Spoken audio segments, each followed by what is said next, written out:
Now, for the latest on this story, we cross live to our U.S. correspondent in New York, Sherwin Bryce-Pease.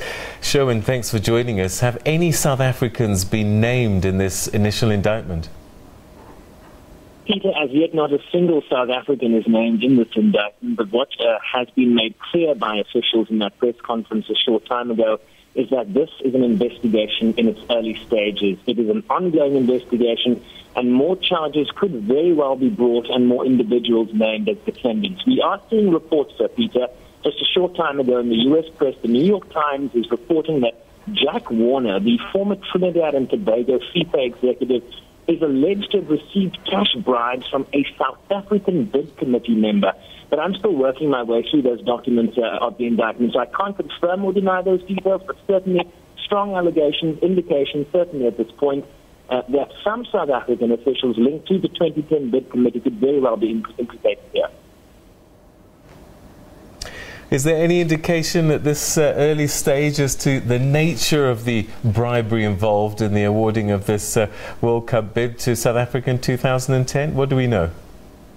Certainly begs the question. Loretta Lynch, the Attorney General, didn't get into specifics, Peter, really, but talks about FIFA executives, her words, and others corrupting the process by using bribes to influence the hosting decision. Those were her words, not mine. That could mean a multitude of things at this point. She was asked during the briefing if there was any indication, for example, if FIFA President Sepp Blatter was specifically involved with it, charges could be extended to him. She said that the timing, she couldn't comment on that, whether Sepp Blatter was being investigated, but she also went on to say that the timing of the unsealing of the indictment had nothing to do with the FIFA elections on Friday, but I think it would be mind-boggling if Mr. Blatter continued to be the sure certainty he's been up until this point for re-election on Friday. Sherwin, talk us through why this investigation is being coordinated in the U.S. in particular.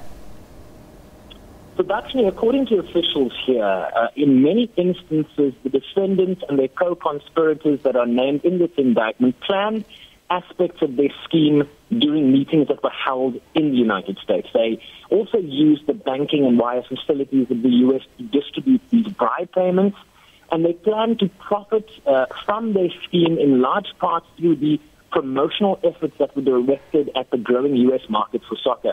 U.S. law enforcement is, of course, working very closely in what appears to be a coordinated fashion.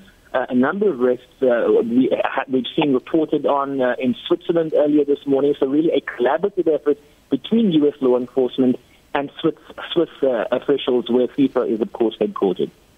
Sherwin, we understand there was an early morning raid of CONCACAF's headquarters in Miami. What can you tell us about this raid? Absolutely, yes. FBI agents this morning began executing the search warrant of the CONCACAF headquarters. Loretta Lynch, the Attorney General, described this organization as one in crisis. Clearly, this is an organization that has much to answer for. A number of the officials in this regional body of FIFA are implicated in this indictment. We'll really just have to wait and see what this raid produces, if there's any new information relating to what is becoming a very broad and a very complex investigation here. Sherwin, thank you very much indeed. That's Sherwin Bryce-Pease who's reporting for us there from New York in what's got to be the biggest footballing story in many, many, many decades. The police ministry has apologized for the late postponement of Minister Nathi Nhleko's media briefing.